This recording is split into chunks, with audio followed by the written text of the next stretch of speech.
भविष्यावर बोलू काही कार्यक्रमात संपदा आणि राशी चक्रकार शरदजी उपाध्ये आम्ही दोघं मिळून सगळ्यांचं स्वागत करतो। आता तुमच्या लक्षात आलं असेल आपल्या नक्षत्रांचा अभ्यास चाललाय आणि या नक्षत्रांबरोबर पुन्हा एकदा राशींवर दृष्टिक्षेप टाकता येतोय। तेव्हा आज आपण पुन्हा तुळ राशीकडे वळलो। मग तुळ राशीत जी काही 3 म्हणजे 2.25 नक्षत्र, पण उल्लेख करायचा झाला तर चित्रा, स्वाती आणि विशाखा ही नक्षत्र येतात आणि यामुळे ही तुळ राशी कशी सजते ते पाहूया।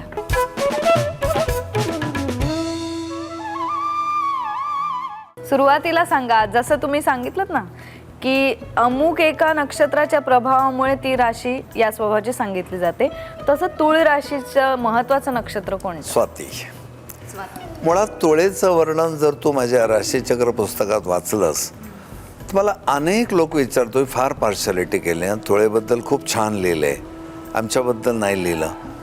हे म्हणणं कसं चुकीचं आहे? तर टोणटोणने म्हणायचं माधुरीबद्दल खूपच छान लिहिलं, माझ्याबद्दल नाही एवढं लिहिलं, तुम्ही माझ्या फॉर्मबद्दल पण लिहा, तसं थोडंसं होईल। तर एक मुळात तुळ राशीचं अतिशय डिसेंट संतुलित वर्णन मी स्वातीमुळे केलं आहे। तुळेमध्ये सौंदर्याचं संतुलितपणा आहे, कलरचा एक सेन्स आहे, कॉस्ट्युमचा सेन्स आहे, काय शोभतं आपल्याला काय शोभत नाही बरोबर कळतं। मग तुळ ही मधुर राशी आहे, संतुलन आहे, गोड बोलणं आहे, दुसऱ्याचं मन दुखवायचं नाही। पण तुळेचं वैशिष्ट्य काय ते सांगतो, ही पुरुष राशी असल्यामुळे ज्ञानी आहे, त्यात पुन्हा ती वायुराशी असल्यामुळे पुष्कळच इन्फॉर्मेशन मिळवण्याकडे तिचा कल आहे, त्यात ती चर आहे म्हणजे चंचल आहे, इकडून तिकडून हिंडून ज्ञान मिळवायला आवडतं। आणि तराजू आहे, पुरुष असून ठिकठिकाणी ज्ञान मिळवणारे असून गर्व नाही। तुळेमध्ये दोन्ही तागड्या एका पातळीत, म्हणून ती शनिदेवांची लाडकी। आणि शनिदेव म्हणतात जे निगर्वी आहेत, निरंकारी आहेत, निर्मोही आहेत, निर्व्यसनी आहेत, ते सगळ्यांवर माझं प्रेम आहे, कारण तुम्ही मन जिंकलं आहे। पण हे सगळं अख्ख्या तुळेला लागू पडत नाही। त्या तुळेतलं पहिलं नक्षत्र आहे चित्रा। आता मी गंमत म्हणून सांगतो, 100% धरू नको। चित्रा या नावाच्या अनेक मुली तुला तिरसट, लहरी, उरहुन्नरी, विक्षिप्त दिसतील, कारण ते आपण पुढे एक विषय घेणार आहोत। अक्षरावर ग्रहांचा अंमल असतो, CHITRA। या चित्रा या प्रत्येक लेटरवर एक एक ग्रहाचा अंमल आहे, तो एकत्र केला तर हर्षल येतो, 4 बेरीज येते त्याची, आणि हर्षल हा अनप्रेडिक्टेबल आहे। चित्रा हे नक्षत्रसुद्धा तसं थोडं विक्षिप्त आहे, त्याला वैचित्र्याची खूप आवड आहे। एकच एक तऱ्हेचं स्वयंपाकही आवडणार नाही त्यांना, वेशभूषा आवडणार नाही, आणि चित्रा नक्षत्राच्या मुलीशी लग्न केलेल्या पुरुषाला एक आनंद मिळेल, त्या बायकोला खूप विविधता येते तिच्या स्वयंपाकात, तिच्या व्यक्तिमत्वामध्ये, पण त्याच वेळी ती थोडी अनप्रेडिक्टेबल आहे। म्हणजे तुळेचं एवढं चांगलं वर्णन करून सुद्धा मला हे सांगायचं की चित्रामध्ये विक्षिप्तपणा आहे, हे पहिलं नक्षत्राची बाजू लक्षात ठेव। आता ह्याचा पुढे उपयोग कसा होणार आहे? चित्रा नक्षत्रासारख्या स्वभावाने किंचित विचित्र अशा नक्षत्रामध्ये बुध आला तर बुद्धी विचित्र होईल, त्यात मंगळ आला तर कृती विचित्र होईल, त्यात गुरु आला तर भलते भलतेच आध्यात्मिक सिद्धांत मांडत जाईल, त्यात हर्षल आला तर आणखीनच काहीतरी रॅशनल बनेल। हे रंगवायची फळं आपल्याला पुढे, म्हणून ग्रह केवळ राशीत बघून चालणार नाही आहे, नक्षत्रात पण बघायला लागणार आहेत। मग तुळ राशी संतुलित आहे, मग त्याच्यात चंद्र आला की माणूस संतुलित नाही, स्वातीत आला तर, चित्रामध्ये आला तर तोच चंद्र वेव्हरिंग माइंडचा पण होतो, म्हणून पहिलं नक्षत्र चित्रा हे विक्षिप्त आहे थोडं। आता विक्षिप्त म्हणजे काय? तर तोचपणाचा तिला कंटाळा आहे। काही बायका नवऱ्याला स्पष्ट सांगतात, तुम्हाला काही दुसरी सफारी आहे की नाही, काही वेगळे तुम्ही घाला। काही बायका स्वतःहून वेगवेगळे ड्रेस घेऊन येतात, नवऱ्याला सांगतात हे दिवसेंदिवस मी तेच बघते, जरा काय ऐका नाही दुसरं काढा। म्हणजे इतकी वैचित्र्याची विविधतेची आवड असते की चित्रा हे नक्षत्राचा नवरा किंवा बायको मिळाली की अकबर अलीमध्ये जायलाच पाहिजे दर महिन्याला आणि विविधता जपायलाच पाहिजे। आता तुझा एक गैरसमज दूर होईल, तूळ म्हणजे जे काय आपण केवढं समजत होतो संतुलित वगैरे, ते चित्रात नाही, ते स्वातीमध्ये आहे. मुंबई म्हणजे आम्ही काय समजत होतो, पण मुंबईतच आमचं लोकलमध्ये पाकिट मारलो. म्हणजे मुंबईचं वर्णन ज्यांनी केलं आहे त्यांनी एकांगी केलं आहे. तुळेचं वर्णन हे तिन्ही नक्षत्राचं मिळून एकांगी आहे. सेपरेट ना, जरा चित्रेचं वर्णन वेगळं येतं. आता एक शंका विचारते. तूळ राशीमध्ये चित्रा नक्षत्राचे 3 आणि 4 म्हणजे 2 अशी चरण आले, तिसरं आणि चौथं. पण तेच त्याच्या आधीच्या कन्या राशीत पहिलं आणि दुसरं चरण आलंय.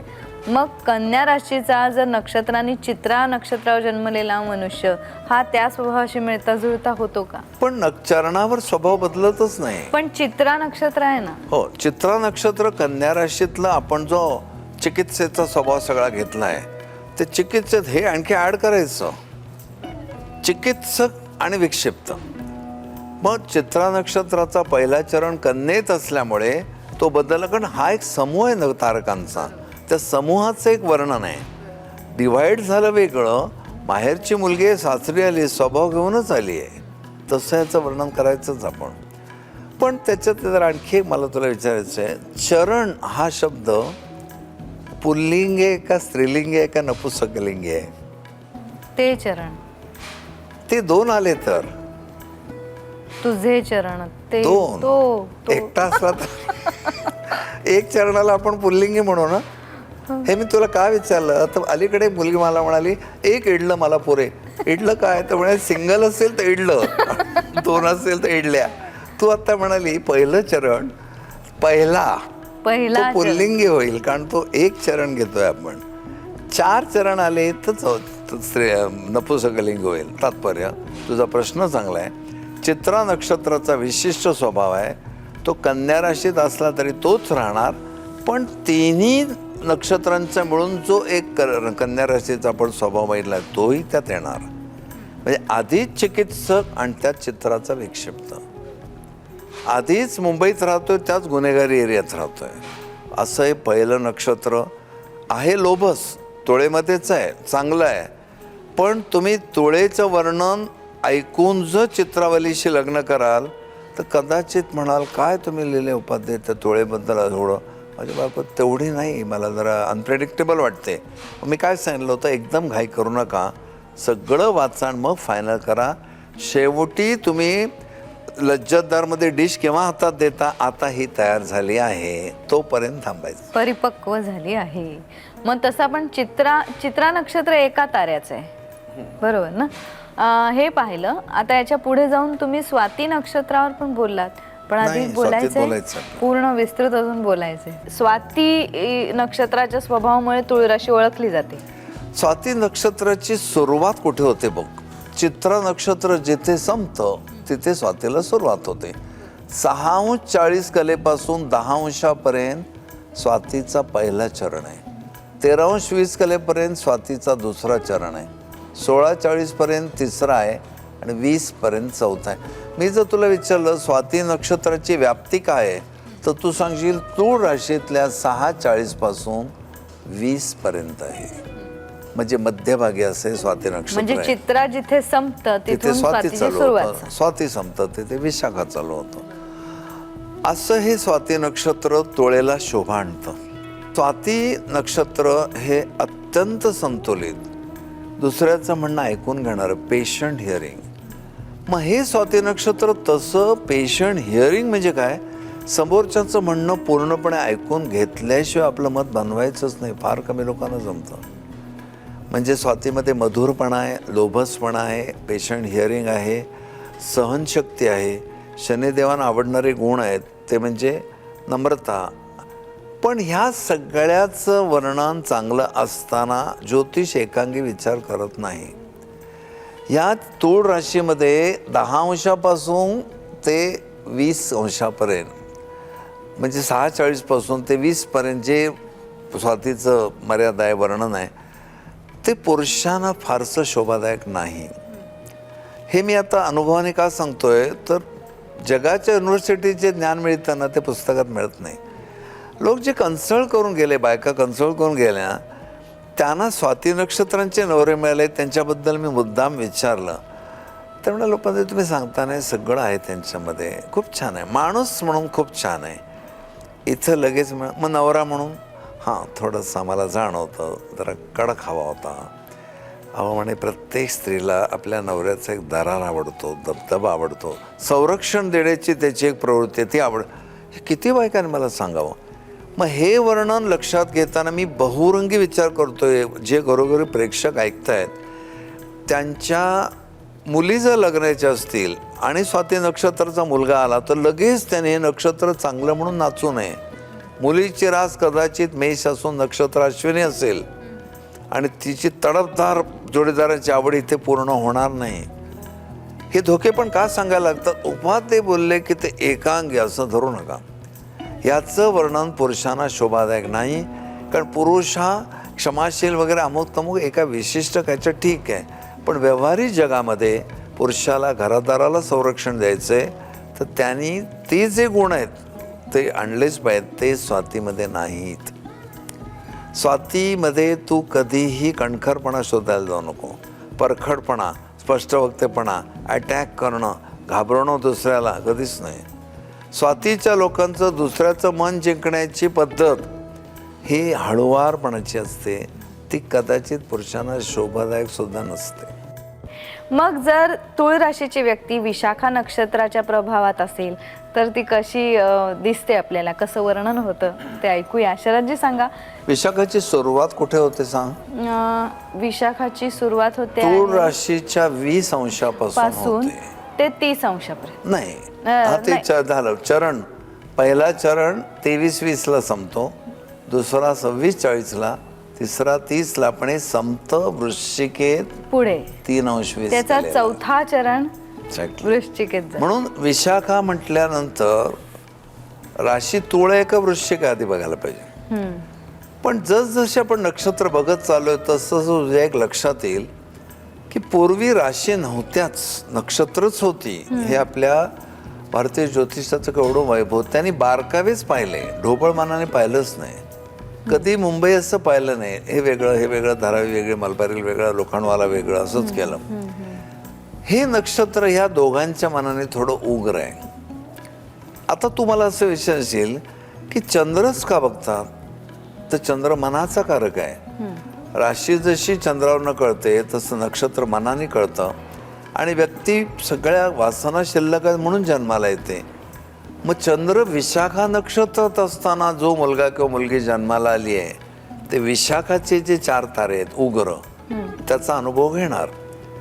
आणि ही नक्षत्र म्हणजे तारे सेंट्रिफ्युगल फोर्सने सातत्याने जे लहरी प्रसारित करत असतात त्यातल्या ह्या उग्र लहरी आहेत. म्हणून विशाखाचं वर्णन लोभी, घातकी वगैरे वगैरे केलं, जसं तसं घेऊ नये. पण इथे मला मुलींना एक गोष्ट सांगायची आहे किंवा त्यांच्या नवऱ्यांना सांगायची आहे. तुमच्या लग्नात ज्याला अरे तुला बायकोचं नाव काय ठेवायचं आहे, मग तो लगेच तांदळामध्ये जी बोठाला लावून विशाखा लिहितो. पण विशाखा नावाची मुलगी ज्या वेळेला हे भविष्य शिकते आणि तिला कळतं बापरे याचं वर्णन असं आहे, नवऱ्याला म्हणते काय बघितलं तो, मला काय माहिती, सगळी नक्षत्र दिसायला छान असतात म्हणून तू नक्षत्रासारखे आहे म्हणून विशाखा नाव ठेवलं. ते चुकीचं आहे. पुरुष कधी ह्याच्या भानगडीत पडत नाही. मग तू नाव असं कधी ऐकलं? मिस्टर मूळ शरद उपाध्ये? कधीच नाही. नक्षत्र आधी ते नक्षत्रासारखे नसतात एक भाग. आणि नक्षत्र लांबून ठीक आहेत, पण ही नक्षत्र विशाखा काय, ज्येष्ठा काय, ही फार उग्र आहे. तेव्हा तुळेला थोडासा कलंक आहे हा.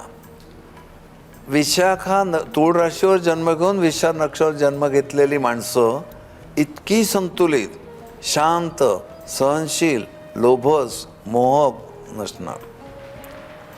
पण ती लोभी घातकी म्हणत असताना राजकारणाचा भाग येतो की एखादी व्यक्ती आपल्याशी कशी वागते त्यावर सुद्धा हे राजकारणी लोक त्याप्रमाणे वर्तन ठेवतात. राजकारणी लोकांना पुढे एवढी सवय होते की एका राजकारणी माणसाला आपल्या छोट्या मुलाला कुठल्या लाईनला घालावं हे समजेना म्हणून त्याने काय केलं, एका बंद खोलीमध्ये एक कात्री ठेवली, एक संत्र ठेवलं, 1000 रुपयाची नोट ठेवली आणि रामायणाचा ग्रंथ ठेवला. मुलाला खोलीत ठेवला, गेला बाहेर. अर्ध्या पाऊण तासाने म्हणला मुलाने जर कात्री हातात घेतली तर सर्जन करायचा. संत्र घेतलं तर बागायतदार करायचा, रामायण घेतलं तर आर्ट्सला टाकायचं, 1000 रुपयाची नोट घेतली तर कॉमर्सला टाकायचं. दार उघडलं तर तो मुलगा रामायणावर बसून कात्रीनी संत्र सोलत होता आणि 1000 रुपयाची नोट खिशात घातली होती. त्याने राजकारणात घेतला त्याला. हे वर्णन विशाखाला का लागू पडतं? विशाखाचे लोक दूरदृष्टीचे राजकारणी असतात, धोरणी. मग ते लोभी घातकी म्हणजे कोणाचा घात करणं? शत्रूचा घात करणं. असं वर्णन पाहता तूळ राशीचं वर्णन वाचल्यानंतर माणसं इतके आनंदी होतात. तुमची ती वंदनामधली ती कथा आहे ना, स्वप्नभंग, ती अगदी तशीच आहे. पण ते विशाखा असेल तर नाही, ती स्वाती असेल. ही विशाखा नक्षत्र बायकांना बिलकुल शोभादायक नाही. कारण स्त्रीला उपजत शिवीगाळ किंवा हार्श बोलणं हे शोभत पण नाही आणि जमत पण नाही. म्हणून एक बाई एकदा काय म्हणली होती की मैत्रिणीला म्हणली, आपली शेजारीण किती वाईट बोलते नवऱ्याबद्दल, कधी नवऱ्याबद्दल वाईट बोलू नये. आता माझा नवरा एवढा लुच्चा, लफंगा, चोर आहे, कामचुकार आहे, बागायते. तर विशाखा हे पुरुषांना थोडं शोभेल. तो जर तशाच क्षेत्रात पोलीसमध्ये असेल, मिलिटरीमध्ये असेल तर शोभेल, इव्हन राजकारणात शोभेल. पण तुळेवर अवलंबून राहून तुम्ही विशाखा बघू नका. मुंबईतली मी तुम्हाला मलबार हिल हे वेगळं दाखवलंय आणि हा बकरी अड्डा वेगळा दाखवतोय. तर विशाखा हे जरा तुळेला फार शोभादायक नसलेलं उग्र नक्षत्र आहे, म्हणून विशाखाची शांती करतात. जसं मी तुला अश्लेषाबद्दल बोललो, अश्लेषाची शांती करतात, तसं विशाखाची पण आणि मूळची पण शांती. आता याच्यात स्वाती नक्षत्राचा पुरुष तुम्ही सांगितलं, जरा विचार करायला हवा, किंवा विशाखा नक्षत्राची स्त्री विचार करायला हवा. मला एक आता अकबर आणि बिरबलाची गोष्ट आठवते. त्यात प्रश्न विचारला होता की 27 मधनं 9 वजा केले तर किती उरले. असं एक दिसायला साधं सोपं गणित, पण तरी ते कठीण का? त्यांनी शून्य उत्तर दिलं होतं. ती पावसाचे नक्षत्र आहेत. पावसाची 9 नक्षत्र आहेत. त्या 9 नक्षत्र जर कोरडी गेली तर काहीच उपयोग नाही. म्हणून 27 होणे 9 0. पण ह्याचं चंद्र नक्षत्राशी काही संबंध नाही. पण आपल्या माहितीमध्ये त्या 9 नक्षत्रांचा उल्लेख येईलच, तेव्हा आणखीन कदाचित नाही येणार, कारण पर्जन्य भाग वेगळा आहे. आपण आता चंद्र नक्षत्राकडे बघतोय. बरं, आता या काय म्हणतो त्याला, माहितीपासून लांब जाऊया. कारण आता ही 3 नक्षत्र तुम्ही समजावून सांगितली, त्याचा अभ्यास करायला थोडा वेळ देऊया मला आणि प्रेक्षकांना. आज इथेच थांबूया.